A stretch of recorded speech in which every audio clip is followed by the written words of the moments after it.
Bom, o nosso tema, como vocês já devem ter percebido, é como expor textos difíceis. E, antes de mais nada, devemos definir algumas coisas aqui. O que é um texto difícil? Será que nós estamos nos referindo a um texto cuja aplicação seja difícil? Ou seja, um texto que é até fácil de entendermos o sentido dele, mas para aplicar é difícil, talvez porque seja agressivo para as pessoas a quem nós nos dirigimos, talvez seja algo contra a cultura da época, algo assim. Será que é difícil neste sentido? É uma palavra dura de transmitir? Não, eu estou interpretando de outra forma. Eu entendo que esse texto difícil é um texto de difícil interpretação. É neste rumo que nós estamos seguindo aqui em nossa mensagem. Como expor um texto cuja interpretação não seja tão clara, não seja tão visível aos olhos. Esse é o sentido que nós estamos dando a essa expressão aqui. Bom, para isso nós poderíamos tomar o seguinte rumo: simplesmente apresentar alguns princípios de interpretação, alguns princípios hermenêuticos, como por exemplo, analisa o contexto em que aquele texto está, né, o contexto do livro em si, quem foi o autor, quem é o público-alvo, o público a quem ele se dirigiu, as circunstâncias de escrita, etc. Evidentemente, também seria importante, neste caso, analisar o contexto imediato, ou seja, dentro do próprio livro em que aquele texto está inserido, qual é o significado dele, quer dizer, o que o autor quis dizer naquele livro como um todo, para que nós possamos, diante dessas informações, ter uma ideia melhor do significado daquele texto. Então, essa seria um meio de eu expor este assunto aqui, como é que nós podemos pregar em cima de um texto difícil. Mas nós temos outro meio de agir aqui, outro rumo a seguir para desenvolver esse tema. Não apresentando sistematicamente alguns princípios de interpretação, mas demonstrar na prática a exposição de um texto difícil. E é isso que nós nos propomos a fazer hoje à noite. Escolhi um texto, orando, evidentemente, pensando, e veio na minha mente um certo texto que eu quis expor aqui hoje à noite, que é um texto que, pessoalmente, eu entendo que haja uma certa dificuldade. Então, nós vamos tentar discernir que dificuldade é essa e como é que nós podemos agir com esse texto. Qual foi o texto que nós escolhemos? Bom, depois de um certo suspense, o nosso texto está no livro de Isaías. Já temos uma dica aqui. E para isso, sendo fiel aos princípios básicos de interpretação de um texto, nós temos que conhecer um pouco mais sobre o contexto do livro. Bom, interessante que no caso de Isaías nós temos dados bem importantes já no primeiro versículo do livro. Olha, diz assim: visão de Isaías, filho de Amós, que ele teve a respeito de Judá e Jerusalém nos dias de Uzias, Jotão, Acais e Ezequias, reis de Judá. Perceberam quantas informações importantes nós temos já nesse versículo de abertura? Bom, ele começa dizendo que é uma visão que alguém teve. Quem é esse alguém? Está aí, o autor, Isaías, filho de Amós. E qual seria o assunto que ele está tratando? A visão a respeito de Judá e Jerusalém. E quando será que ele escreveu isso? Será que tem uma indicação da época? Claro, ele foi bem claro aí. Nos dias de Uzias, Jotão, Acais e Ezequias, 4 reis de Judá. Então nós já temos várias informações sobre o contexto já no versículo de abertura. Então o contexto histórico ficou fácil de nós sabermos. Nem todos os livros são assim. Alguns livros são mais difíceis de nós sabermos até quem foi o autor dele. Mas normalmente os autores são bem conhecidos, mas a época em que foi escrito às vezes não temos informações. Mas nesse caso de Isaías é bem claro. O contexto histórico, então, conforme ele próprio indicou, no século VIII antes de Cristo, em torno de 740 até cerca de 680, ou seja, entrando no século VII. Foi um ministério longo de cerca de 60 anos, tudo indica. E naquele contexto, qual era o contexto, digamos, político em que ele estava? O reino de Israel como um todo estava dividido em duas partes. Havia a parte sul, que era chamado de Judá, capital Jerusalém, aqui Judá e Jerusalém, e também a parte norte, chamada de Israel, cuja capital naqueles dias era Samaria. Então o reino estava dividido há já mais ou menos uns 200 anos antes de Isaías. O reino havia sido dividido, logo depois do rei Salomão. E qual era a condição do povo naquela época? A condição era péssima. Aliás, em termos políticos, estava até bem. Em termos políticos, econômicos, financeiros, estava bem. As duas nações, por assim dizer, vinham atravessando décadas de uma certa prosperidade material. Nos dias do rei Uzias, na parte sul, e nos dias que, ao mesmo tempo, quem estava reinando na parte norte, Jeroboão II, que marcou uma época áurea dos dois reinos, digamos assim. Mas em termos espirituais estava péssimo. O povo estava vivendo em idolatria, tanto a parte norte quanto a parte sul. Idolatria, opressão social, luxúria, então todo tipo de pecado. Então o povo estava numa época muito difícil espiritualmente falando. E qual é o conteúdo do livro de Isaías? Resumindo de uma forma bem básica, elementar, digamos assim, será que a gente poderia dizer quais são os pontos principais que Isaías descreve, expõe em seu livro de 66 capítulos?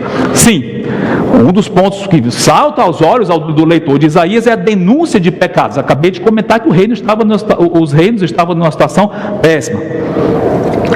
Além disso, aliás, já é uma consequência natural disso, anúncio de juízo. Então, Isaías é um livro em que ele fala bastante de juízo, de um juízo de Deus que viria. É interessante que ele fala que a mensagem dele é voltada para a parte sul, Jerusalém, mas ele também fala para a parte norte, para a parte chamada de Israel propriamente dito, né? E será que a gente sabe um pouco mais sobre esse juízo historicamente? Sim, aliás, ele próprio comenta no livro e a história confirma que aconteceu isso. Cumprimentos: a parte norte, que foi levada cativa pelos assírios, ainda nos dias de Isaías, enquanto ele profetizava ali, a Assíria veio e capturou o reino do norte e oficialmente deixou de ser um reino, uma nação oficial. E Samaria foi capturada em 722 a.C.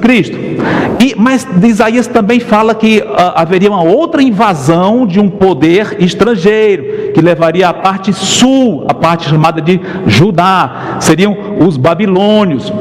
Então os babilônios invadiram Jerusalém e foram 3 fases de invasão, e na terceira dela foi em 586 a.C., mais de 100 anos depois de Isaías, né? E realmente levaram toda a parte sul.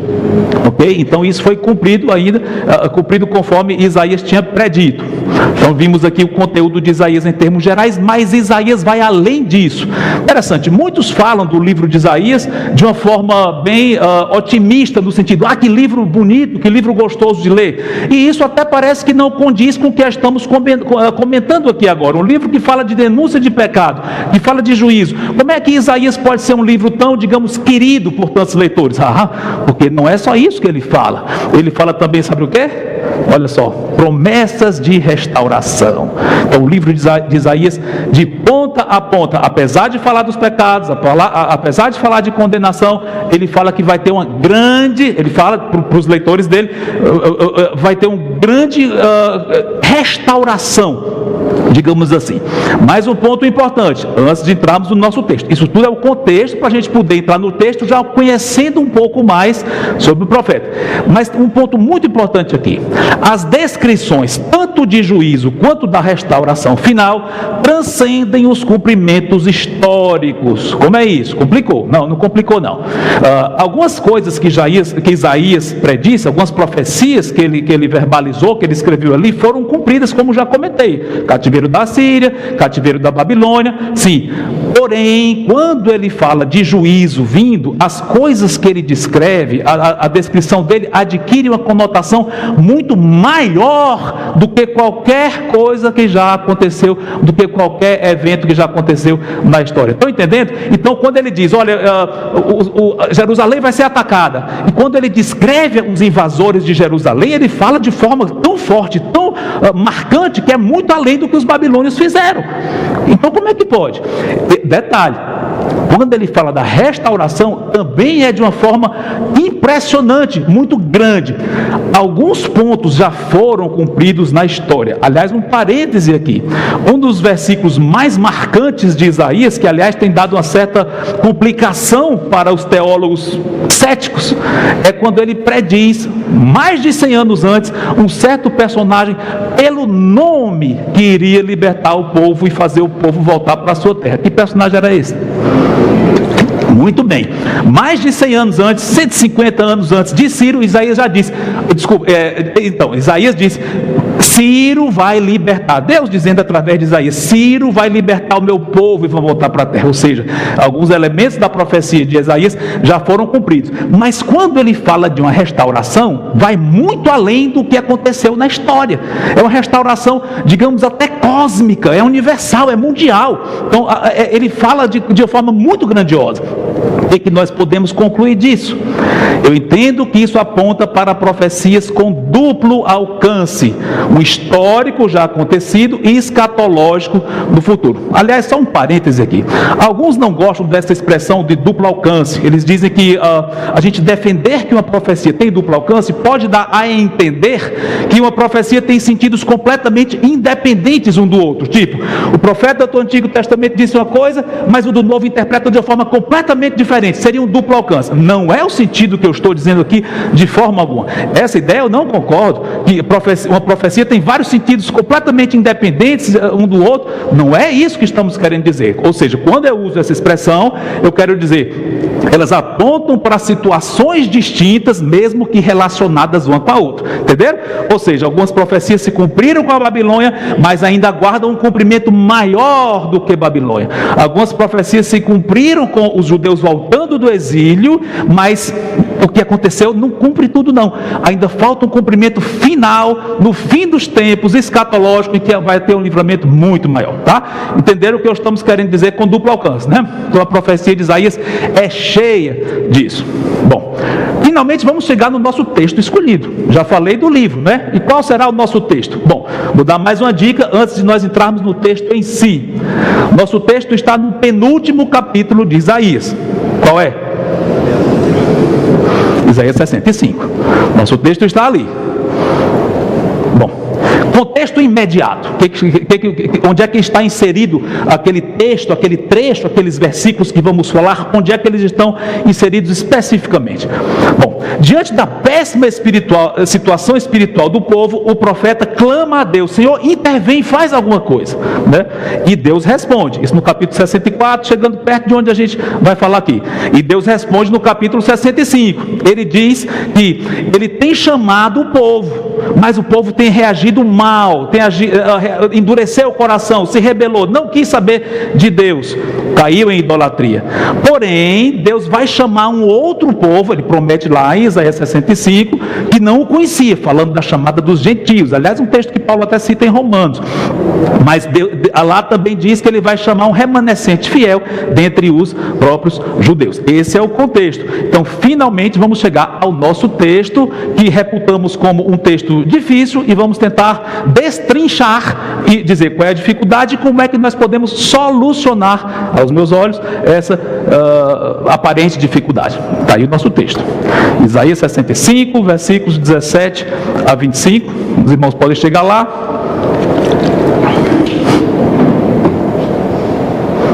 Mas vai estar aqui. Eu vou colocar aqui nos slides para facilitar o acompanhamento. Diz assim: olha, prestem bem atenção no que a gente vai ler. Aliás, antes de qualquer coisa, alguns talvez digam: olha, mas é muito complicado, o Antigo Testamento é mais complicado do que o Evangelho de João, por exemplo. Eu não sei hebraico, tem muita coisa que eu não entendo, então eu não vou nem tentar entender. Não faça isso. Você pensa que Deus escreveu a Bíblia para pessoas cultas, acadêmicas, etc.? Também. Mas não é só para eles. Aliás, eu diria que principalmente para as pessoas, digamos, mais simples, né? Quanto mais nós pudermos ser estudiosos, eruditos, nos aprofundarmos, ótimo, que bom que façamos isso.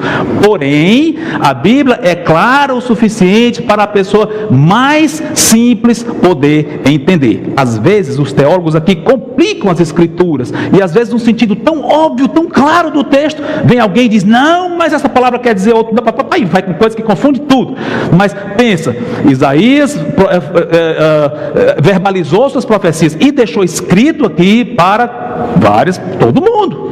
digamos assim, o público-alvo eram os judeus, eu sei, mas eu quero dizer que não só os eruditos, mas para qualquer pessoa que pudesse ler e entender. Então pense assim, eu vou entender da forma mais natural possível o que está dito aqui, tá? Tente entender dessa forma, não fique achando, não vou entender nada, não faça isso. Vamos tentar entender isso aqui, como é que isso vai soar aos seus ouvidos. Se alguém perguntasse a você, depois que eu vou colocar aqui esses 9 versículos, e dissesse, o que Isaías 65, 17 em diante fala? O que você responderia? Como é que você resumiria isso que vai ser dito aqui? Vamos lá, Isaías 65, vamos lá o texto. Pois eis que eu crio novos céus e nova terra, e não haverá lembrança das coisas passadas, jamais haverá memória delas. Mas vós folgareis e exultareis perpetuamente no que eu crio, pois eis que crio para Jerusalém alegria, e para o seu povo regozijo. Estão entendendo, né? Vamos lá. E exultarei por causa de Jerusalém, e me alegrarei no meu povo. Deus falando aí. E nunca mais se ouvirá nela, Jerusalém, nem voz de choro, nem de clamor. Prosseguindo. Não haverá mais nela, o contexto é Jerusalém, tá? Esse nela aí, nela quem? Jerusalém, é o que ele diz bem claro ali no versículo 18, né? Não haverá mais nela criança para viver poucos dias, nem velho que não cumpra os seus, porque morrer aos 100 anos é morrer ainda jovem, e quem pecar só aos 100 anos será amaldiçoado. Eles edificarão casas e nelas habitarão, plantarão vinhas e comerão o seu fruto. Prosseguindo. Não edificarão para que outros habitem, não plantarão para que outros comam, porque a longevidade do meu povo será como a da árvore, e os meus eleitos desfrutarão de todo as obras das suas próprias mãos. Não trabalharão debalde, ou seja, em vão, não vão trabalhar em vão, nem terão filhos para a calamidade, porque são a posteridade bendita do Senhor, e os seus filhos estarão com eles. E finalmente, isso era só mais 2 versículos. E será que antes que clamem, eu responderei, Deus falando. Estando eles ainda falando, eu os ouvirei. O lobo e o cordeiro pastarão juntos, e o leão comerá palha como o boi. Pó será a comida da serpente. Não se fará mal nem dano algum em todo o meu santo monte, diz o Senhor. Pronto, esse é o nosso texto. É difícil? Ou não é? Será que eu escolhi bem ou eu errei? Quando eu pensei, eu vou trazer um texto difícil, mas eu trouxe um texto que, não, qual é a dificuldade desse texto? Será? Bom, eu acho que tem uma certa dificuldade aparente, que ela vai desaparecer, entendo eu, quando nós interpretarmos corretamente a passagem. Mas que tem uma dificuldade aparente? Tem. Será que vocês perceberam que dificuldade é essa? Mas antes de responder qual é essa dificuldade, vamos então falar um pouquinho do sentido natural do texto. Como é que você resumiria isso? Não precisa saber hebraico para isso. Se você confia na tradução que está diante de você, como é que você entendeu? E eu creio que seja uma tradução fiel, sim, uma tradução boa. Como é que você como é que você interpretou? O que ele quis dizer? Será que foi uma condenação aqui? Será que ele está falando, mais uma vez, falando dos pecados do povo e que a tragédia vai chegar até eles? É isso? Não. Isaías descreve um período de enorme restauração para o povo de Deus. Isso é claríssimo. Ele fala de algo glorioso que vai acontecer para o povo de Deus. Isso aí é bem claro, resume bem, entendo eu, essa passagem. Agora, sendo mais específico, versículo a versículo, rapidamente, não vou descer muitos detalhes aqui agora, mas vamos ver. Versículo 17, ele fala em novos céus e nova terra. Isso é grande. Novos céus e nova terra. Isso quer dizer que essa terra vai ser destruída. Os céus que agora existem vão ser destruídos. É uma mudança radical na presente ordem de existência. É uma restauração cósmica, universal. Tá? Os 2 versículos seguintes, vocês podem ler na sua própria Bíblia, mas diz assim: ele fala que algo vai acontecer com Jerusalém. Alegria para Jerusalém e para o povo que mora nela, o povo dela. E é interessante que essa alegria, Isaías tanto diz que ela acontecerá para as pessoas a quem ele se dirige, vocês se alegrarão. Entendo que os judeus, os fiéis, mas o próprio Deus vai se alegrar com essa grande restauração que ele vai fazer. O versículo seguinte, o versículo 20, a gente poderia resumir o que ele diz com uma palavra. Que palavra seria essa? Versículo 20. Longevidade. Morrer aos 100 anos é morrer novo. Ou seja, as pessoas vão ter uma vida muito longa. A ideia, resumindo, é isso. Versículos 21 a 23, não vou ler novamente, mas ele fala que as pessoas vão construir casas e vão morar, vão plantar vinhas e vão beber do seu fruto. Alguém pode dizer, mas é óbvio. Óbvio. Você conhece um pouco da história de Israel? Se você conhece o mínimo da história de Israel, você sabe que isso é uma raridade para o povo. Aliás, desde os primórdios da história de Israel, o que foi que aconteceu logo depois dos dias de Josué, quando o povo entrou na terra? O período dos juízes. E o que aconteceu ali? Invasões. O povo caía na idolatria, desobediência. Deus mandava um povo para castigar, eles sofriam opressão, então clamavam a Deus arrependidos, ele mandava um libertador e começava tudo de novo, mas muita opressão. Aliás, nos próprios dias de Isaías, já comentamos, ali mesmo, durante os dias dele, o povo vinha de uma prosperidade, mas uma nuvem negra estava se formando no horizonte, a Síria, e então o povo breve, aliás, o reino do norte logo ali mesmo já foi capturado, como já comentei. Então, ou seja, a realidade da história de Israel é cheia disso.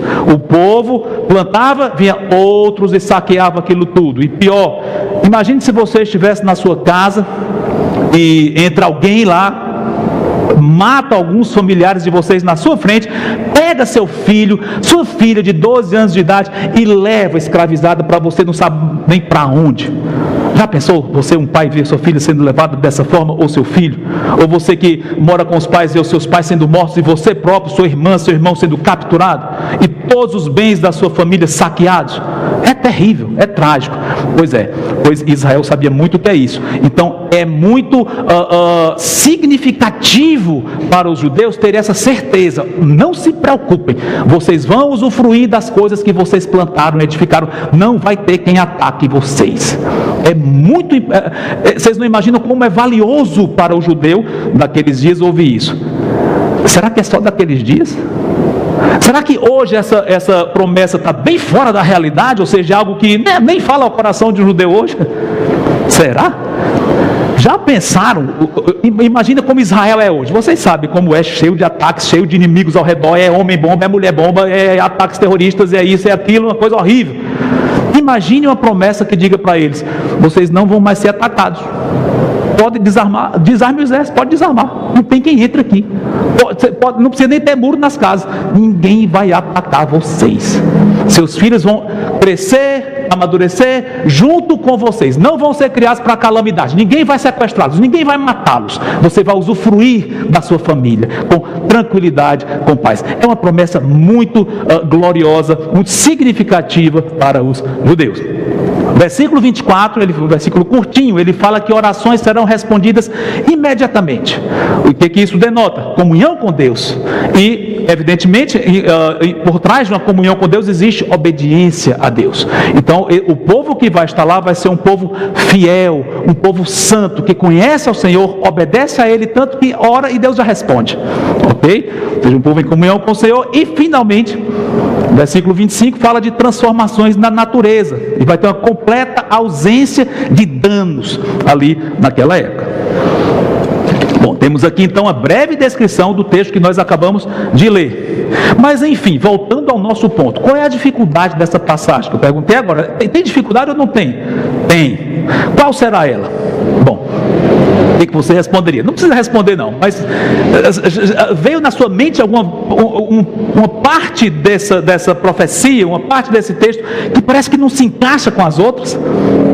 Talvez, se você pensa como eu, você deve ter percebido isso. A grande dificuldade é harmonizar o versículo 17 com os demais, porque o versículo 17 fala de novos céus e nova terra, e os outros versículos falam de situações terrenas. Vocês notaram isso? Fala de crescer, diferença de faixa etária, as pessoas vão crescer, vão envelhecer, fala de pecado, fala de morte, fala dessas coisas. Isso combina com o novo céu e nova terra? Não, parece que são duas realidades contrastantes aqui. Existem algumas soluções para isso, claro, existem pretensas soluções. Como é que vamos solucionar esse problema? Mas vocês perceberam aqui qual é a dificuldade, né? Novo céu, nova terra. Lá, morrer aos 100 anos é morrer jovem. Ou seja, as pessoas vão cumprir o seu tempo, vão morrer velhas. Ah, vai morrer? No céu vai morrer? Lá as crianças vão crescer. Ah, no céu vai ter procriação. Lá vai ter aqui ele diz, Isaías fala, quem pecar aos 100 anos será amaldiçoado. Ah, e no céu vai ter pecado e maldição? Ele não tá, no 17 ele não fala do novo céu? E como é que ele está falando agora de coisas terrenas? Bom, as soluções para isso seriam em termos gerais. Alguns podem dizer, o versículo 17 é totalmente figurado. Esse negócio de novo céu e nova terra é só maneira de dizer. Paciência. Outra maneira de tentar solucionar isso seria, o restante é que é figurado. O texto, realmente Isaías fala de novo céu e nova terra, mas quando ele descreve crianças crescendo, etc, morrer aos 100 anos, não é que a pessoa vai morrer mesmo, não é que isso, não, elas vão ser eternas lá, mas é uma maneira de dizer que elas vão ter vida longa. Quer dizer que Isaías diz, vai ter isso. Então o que ele está querendo dizer é que no céu e nova terra vai ser tão bom que é como se fosse aquilo. Será que é isso?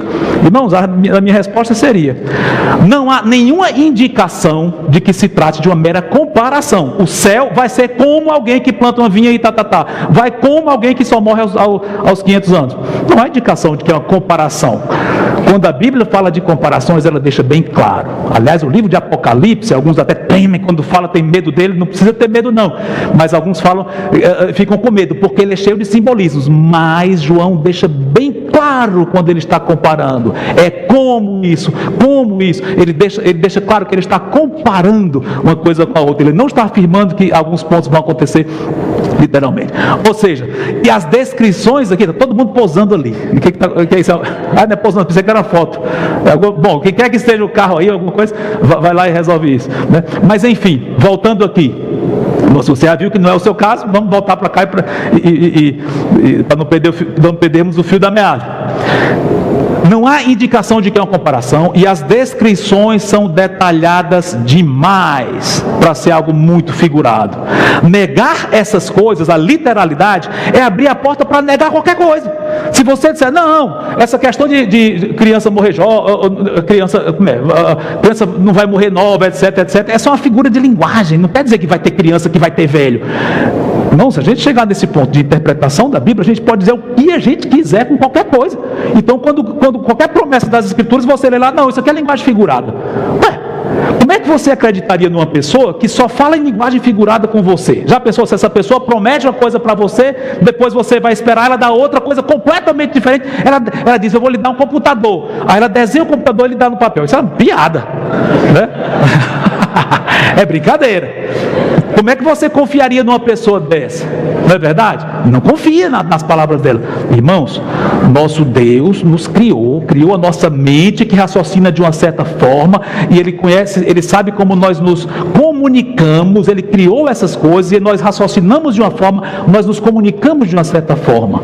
Então, tirar a literalidade de promessas de Deus é grave, é duvidar da veracidade daquela pessoa. Claro que eu sei que a Bíblia usa linguagem figurada muitas vezes, há o gênero poético, as pessoas adoram dizer, mas isso é poético, então é tudo figurado.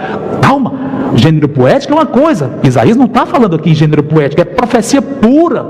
Vocês estão entendendo a diferença? Não tente jogar uma coisa na outra, que o resultado é desastroso. Mas enfim, a Bíblia é para ser entendida dentro do bom senso, literalmente, a não ser que seja óbvio que aquela passagem é uma linguagem figurada. Quando Cristo disse, pastor Idens pregou aqui agora, a água que eu lhe der será uma fonte a jorrar para a vida eterna, é óbvio que ele estava usando uma metáfora, uma comparação de algo que a mulher receber e ia ficar sem sede eternamente no sentido espiritual. Cristo falava muito isso, mas era muito evidente, tá? Enfim, é grave interpretar essas passagens de uma forma figurada. Resumindo, não concordo com nenhuma dessas interpretações, acho que elas não fazem justiça nem com a veracidade do nosso Deus, nem com a veracidade da palavra escrita dele. E então, qual é a solução para isso? A solução dessa aparente dificuldade está nas próprias Escrituras. Ou seja, chegou uma passagem difícil, vamos deixar que a própria Bíblia as interprete, ok? Existe um princípio interessante que chama de analogia da fé. É isso, eu vou ler aqui uma citação de um livro, aliás, um dicionário evangélico. Diz assim, presta atenção aí. O que é a analogia da fé? Como um princípio hermenêutico geral, analogia da fé significa que uma passagem ou texto obscuro pode ser iluminado por outros textos das Escrituras que tenham um sentido claro. Entenderam aí? Ou seja, tem uma passagem obscura, não entendi bem o que ela quer dizer, mas se tem outras passagens que falam do mesmo assunto e elas são mais claras, é óbvio que as que são mais claras vão jogar luz nas mais obscuras e vão nos ajudar a entender as mais obscuras. Uma vez que Deus é o autor das Escrituras Sagradas, o que é ensinado na Escritura não pode contradizer o que é ensinado em outra Escritura que trate do mesmo assunto. Entenderam? Se Deus é fiel, Ele escreveu toda a palavra dele, Ele deixou registrado, então é óbvio que não vai ter contradição nenhuma nas Escrituras, tá bom? Então deixa que as passagens mais claras lancem luz nas mais difíceis. Esse é o princípio da analogia da fé. O termo pode ser usado em vários sentidos, mas há esse sentido como um princípio hermenêutico que é bem interessante. Então, aplicando esse princípio dentro do que nós estamos falando aqui, será que ele vai nos ajudar a destrinchar isso, a desvendar esse aparente mistério aqui? Sim. Alguns comentários sobre o termo novos céus e nova terra. Aparece 4 vezes nas Escrituras, uma delas acabamos de ler, Isaías 65:17. Ela aparece novamente no Antigo Testamento em Isaías, numa passagem rápida, que não lança muito mais informação sobre ela, mas podemos ler rapidamente. Isaías 66:22 diz assim: porque como os novos céus e a nova terra que hei de fazer estarão diante de mim, diz o Senhor, assim há de estar a vossa posteridade e o vosso nome. Então Isaías mesmo, pouco depois daquela referência, ele repete a menção de novos céus e nova terra, mas ele não dá muito mais informações sobre isso. Mas outra vez que ela aparece, já no Novo Testamento, 2 Pedro 3:13, é uma passagem e nem essa, tem certas dificuldades. Vamos ver o que ele diz? Vamos lá para 2 Pedro 3:13.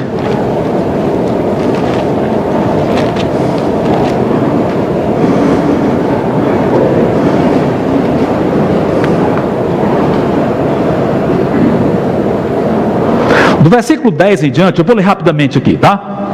Ele diz assim, 2 Pedro 3, 10 a 13, diz: virá entretanto como ladrão o dia do Senhor, no qual os céus passarão com estrepitoso estrondo e os elementos se desfarão abrasados. Também a terra e as obras que dela existem serão atingidas. Visto que todas essas coisas hão de ser assim desfeitas, deveis ter tais como os que vivem em santo procedimento e piedade, esperando e apressando a vinda do dia de Deus, por causa do qual os céus incendiados serão desfeitos e os elementos abrasados se derreterão. Nós, porém, segundo a sua promessa, esperamos novos céus e nova terra, nos quais habita justiça. Ou seja, Pedro está conectando a vinda de Cristo, que segundo ele diz aqui, vem como ladrão de noite. Aguardem, e por causa desse dia, os céus, a terra, tudo vai ser destruído pelo fogo. Mas nós aguardamos novos céus e nova terra. É uma passagem um pouco difícil, isoladamente, e nem essa de Isaías. Mas depois nós vamos ver que não é tão difícil assim não. Nós vamos prosseguir. Falamos que aparece 4 vezes nas Escrituras, a terceira vez 2 Pedro 3, e a última vez que ela aparece está onde? Novo céus e nova terra? Livro de Apocalipse, capítulo 21, versículo 1. Vamos ver o que diz lá? Apocalipse 21:1. Diz assim: vi novo céu e nova terra, pois o primeiro céu e a primeira terra passaram, e o mar já não existe. Ok? Bom, então isso nos ajuda a ver o que a Bíblia no geral fala sobre novos céus e nova terra. Agora eu quero chamar a atenção de vocês para ainda em Apocalipse, aqui onde a gente está no capítulo 21, João passa a descrever novos céus, nova terra, nova Jerusalém, cidade celestial que desce até a nova terra, e eu quero que vocês leiam 2 versículos aqui que vão jogar luz dentro de tudo que a gente está comentando aqui. Um deles é Apocalipse 21:4. Olha o que diz aí, dentro desse contexto de Apocalipse: e lhes enxugará dos olhos toda lágrima, e a morte já não existirá, já não haverá luto, nem pranto, nem dor, porque as primeiras coisas passaram. Será que isso tem alguma coisa a ver com o que nós comentamos lá de Isaías? Qual é o capítulo que nós estamos estudando de Isaías? 65, a partir de que versículo? 17, muito bem. Será que o que vimos aqui, João falando em Apocalipse 21, tem alguma coisa que Isaías falou lá naquele texto? Ele diz aqui que não vai ter mais o quê? João, não vai ter morte. Isaías naquele nosso texto falou alguma coisa sobre isso? Falou que vai ter morte. Parece que está complicando mais. Calma. João diz que a morte já não existirá. Agora outra passagem, Apocalipse 22 e 3. Olha o que diz aí. Apocalipse 22 e 3, ele continua descrevendo o perfeito estado eterno. Ele diz: nunca mais haverá qualquer maldição. Nela estará o trono de Deus e do Cordeiro, os seus servos o servirão. E ele prossegue. Ou seja, na Nova Jerusalém, no novo céu e nova terra, no perfeito estado eterno, ele diz que não haverá mais o quê? Maldição. Pressupõe que não vai ter pecado, óbvio, não vai ter maldição, não vai ter juízo, então é porque não vai ter pecado. Isso lembra alguma coisa que nós lemos lá em Isaías capítulo 65? Quando ele descreve algo que vai acontecer, o que ele diz? Que vai ter pecado. Não é? Versículo 17 fala novo céu, nova terra, mas no restante ele fala de envelhecimento, pecado, morte. Opa, a coisa parece que está complicando. Não, calma. Isso contrasta com Isaías 65, 20. Aliás, o pivô de todo o nosso texto que nós lemos, se nós pudermos colocar um versículo do lado do outro e ver uma aparente contradição, é o 17 e o 20. Esses dois aqui parece que não combinam. Olha o que ele diz lá em 65 e 20, nós já lemos: não haverá mais nela, Jerusalém, criança para viver poucos dias, nem velho que não cumpra os seus, porque morrer aos 100 anos é morrer ainda jovem, e quem o quê? Pecar só aos 100 anos será amaldiçoado. O texto, essa tradução parece que é boa, mas o sentido parece o seguinte, não é tão fácil de entender. Parece que o que Isaías está querendo dizer o pecado vai ser algo tão restrito que quem morrer com 100, aliás, voltando um pouquinho, a longevidade vai ser tão grande das pessoas, 500, 600, 700, talvez como era antes do dilúvio, né? Vai ser tão grande que quem morrer aos 100 anos, teve uma coisa errada com essa pessoa. Por que ele morreu com 100 anos tão novo? Então, tudo indica que ela pecou e foi amaldiçoada por isso. Isso mostra não só a longevidade, mas também que o pecado vai ser muito restrito lá, ok? Mas voltando para cá, tudo indica que esse é o sentido do que ele quis dizer. Quem morreu aos 100 anos vai ser considerado como uma pessoa amaldiçoada, porque morreu tão jovem. Esse é o sentido que tudo indica. Mas vamos prosseguir. Então, a solução para a nossa aparente dificuldade. Afinal, vamos ver se a gente chega numa conclusão, né? Eu só coloquei versículos aqui que parece que estão piorando a situação, mas calma, vamos chegar. Como é que a gente decifra essa aparente contradição aqui? Eu entendo que é bem óbvio aos meus olhos que Isaías fala de duas situações distintas. Ele não está descrevendo a mesma coisa, o mesmo evento em si. Ele fala de novo céu e nova terra, sim, mas ele fala de outro ponto escatológico, que é futuro também, vai acontecer, mas não é um novo céu e nova terra em si, são duas fases distintas, ok? Agora, uma coisa tem que acontecer, tem que ter uma conexão entre elas duas, senão fica estranho. Por que Isaías coloca novo céu e nova terra aqui e descreve outra situação aqui? É confuso. Não, tem uma relação entre as duas coisas, ou seja, ele descreve dois pontos escatológicos importantes do futuro, sim, não é o mesmo, um vem depois do outro e tem uma ligação, um leva até o outro. E outro ponto é, ambas têm que ser igualmente cumpridas.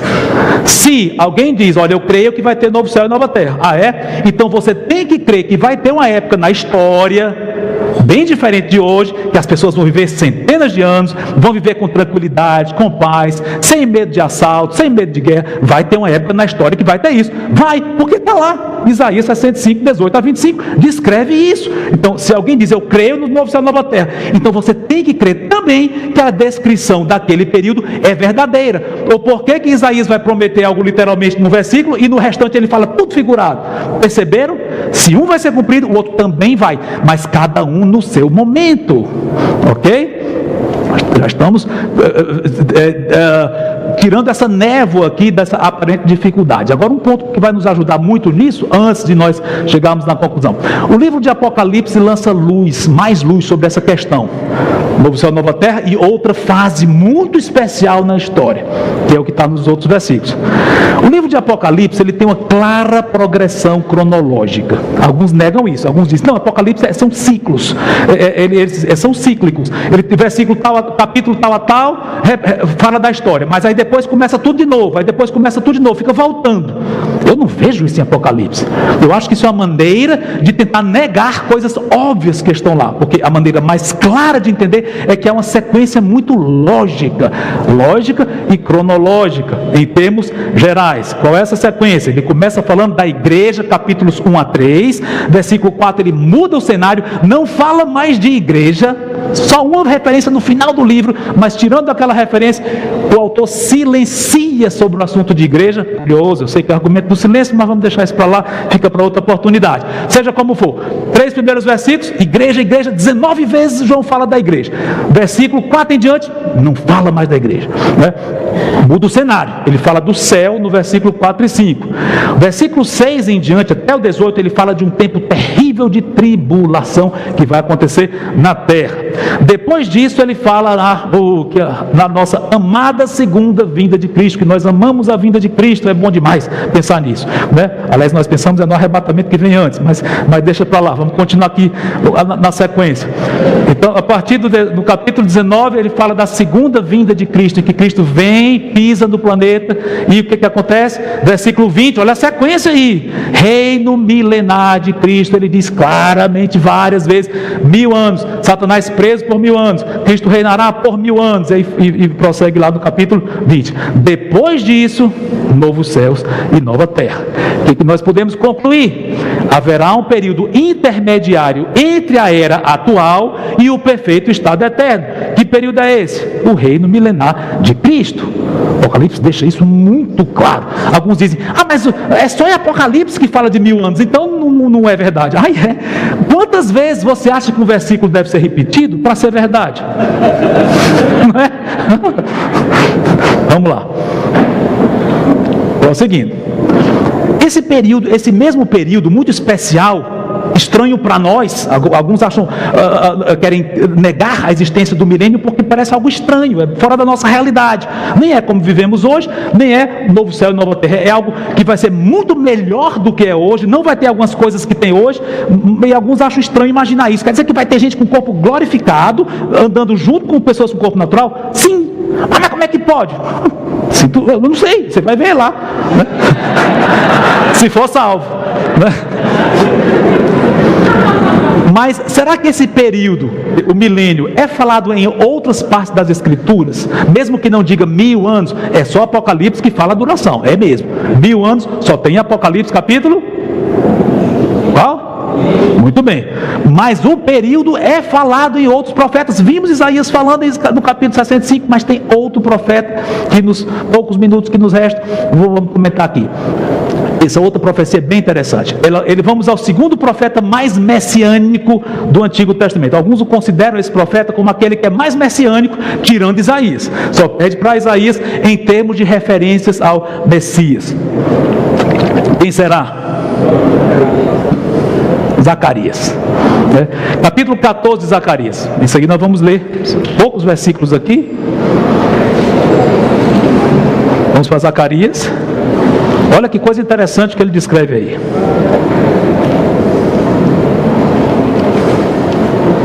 Zacarias capítulo 14, o último capítulo dele.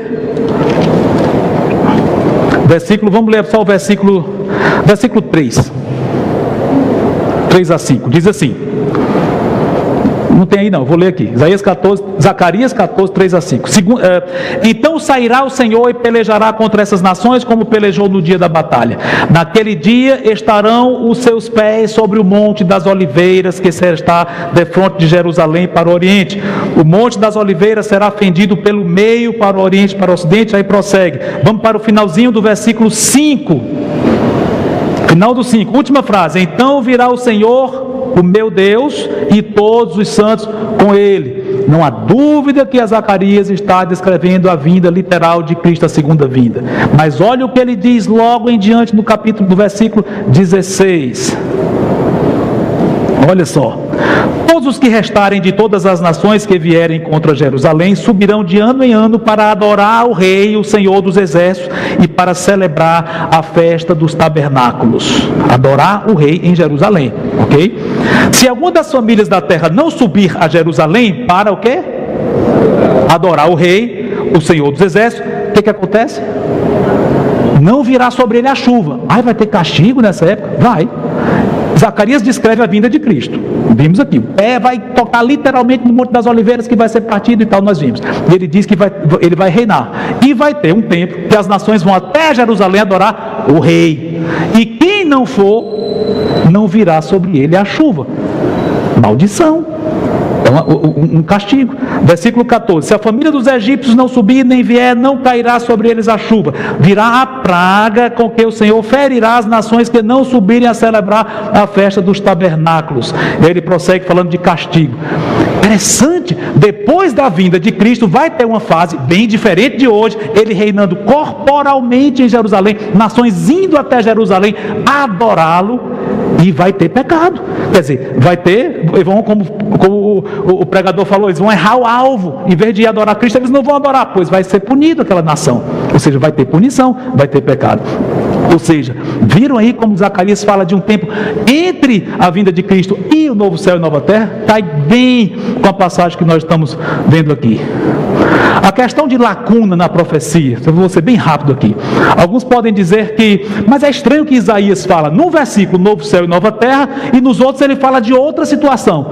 Não é estranho. Se você conhece o mínimo que seja do Antigo Testamento, e eu me referindo agora mais especificamente à profecia, você vai ver que é repleto de profecias assim. Eu não vou lê-las agora por uma questão de tempo, mas eu vou colocar aqui alguns exemplos, vocês podem anotar e ler. O próprio Zacarias, que nós acabamos de ler, ele profetizou, teve uma parte interessante no capítulo 9, que ele fala de Cristo entrando em Jerusalém num jumento. Logo depois ele fala de algo que Cristo vai fazer quando voltar, lado a lado. E aí são vários exemplos. Aliás, lembra quem citou Isaías 61? Quem abriu e começou a ler e disse, sou eu que estou cumprindo isso. O Senhor Jesus Cristo. Ele parou a leitura num certo ponto, porque a partir dali entendemos que já fala do juízo. Enfim, há lacunas na profecia. O profeta fala um ponto, fala o outro, que há um intervalo de tempo entre eles, e o profeta não menciona aquilo. Não é problema. É assim mesmo, essa é uma característica da profecia do Antigo Testamento. Ok? Enfim, já quase chegando na nossa conclusão, Isaías menciona os novos céus e a nova terra e descreve o milênio. Há uma ligação entre os eventos, um leva ao outro, é um degrau para o outro. O milênio é um degrau para a eternidade futura, e ambos serão cumpridos literalmente. Ok? Bom, indo além da interpretação, já estou nos minutos finais aqui. Nós temos ouvido aqui nas nossas mensagens, muito apropriadamente, que uma mensagem não é feita só da interpretação do texto. É importante que seja interpretado corretamente, mas não pode ficar só nisso. Exposição envolve mais do que isso. Envolve o quê? Aplicação. Ou como foi mencionado, afetar o ouvinte. Se uma mensagem não afetou aquele ouvinte, não transformou, de que adiantou? Só para enriquecer o aspecto puramente de conhecimento cognitivo, algo cognitivo, só isso? Não. A mensagem tem que ser aplicada para a vida da pessoa. E para isso o texto tem que ser interpretado corretamente, senão vira algo irreal. Eu interpreto o que eu quiser e vou aplicar na sua vida. Não merece crédito nenhum. Mas se eu interpreto uma passagem corretamente e aplico na sua vida, isso é a mensagem poderosa. E quais seriam então as aplicações disso que nós lemos qual foi o nosso texto? Isaías 65. Quais seriam as aplicações práticas? Tem aplicação prática? Isso é um texto tão escatológico, aliás, é puramente escatológico, eu sei, mas tem como aplicar isso na prática, na nossa vida? Claro que tem. Resumidamente aqui, devemos ser fiéis ao Senhor em obediência e confiança. De saída. Estejamos preparados para dificuldades aqui. Aliás, Isaías estava profetizando, vai ter problema. O reino do norte vai ser invadido pelos assírios, e depois o reino do sul pela Babilônia. vai ter problema, Deus vai descarregar o seu juízo, mas estejamos preparados para sofrimentos em termos gerais. Não estou falando aqui de tribulação, não estou entrando nos méritos. O que estou dizendo todos nós enfrentamos problemas em nossas vidas. O mundo é muito problemático, e nós temos que estar preparados para isso. Ou seja, o grande alívio que nós vamos ter não é debaixo do sol, não, é mais para frente. Mais outro ponto, Isaías está falando, qual era a situação do povo naqueles dias mesmo? Era muito boa espiritualmente, né? Péssima, o povo estava terrível, mas ele disse, vai ter um remanescente, um resto fiel, e era para esses que ele se dirigia. Quer dizer, ele falava em termos gerais, esperando que alguns se convertessem a outro assunto, mas o público-alvo, digamos assim, que iam atender, era o remanescente fiel. E são eles que vão se tornar, no caso Israel, quando Cristo vier reinar, etc, etc. Mas o povo, no geral, não ia ouvir Isaías. Aliás, no capítulo 6, o pregador falou bastante sobre isso. Capítulo 6, se vocês forem até o fim, Deus disse, prega para eles. Eles não vão ouvir. Pregue isso, Isaías. Lembra que Isaías disse, eis-me aqui, Senhor, eu vou. Deus disse, quem há de vir por nós? Isaías disse, eu vou, envia-me a mim. E Deus disse, endureça o coração deles. Eles não vão ouvir, mas pregue a si mesmo. Os fiéis vão se converter, os eleitos vão se converter. A maioria não vai. Enfim, o que eu estou querendo dizer com isso? Aplicando na sua vida, você vai ser alguém diferente da maioria. Um pequeno ET, digamos assim, diante das outras pessoas. Você vai nadar contra a correnteza.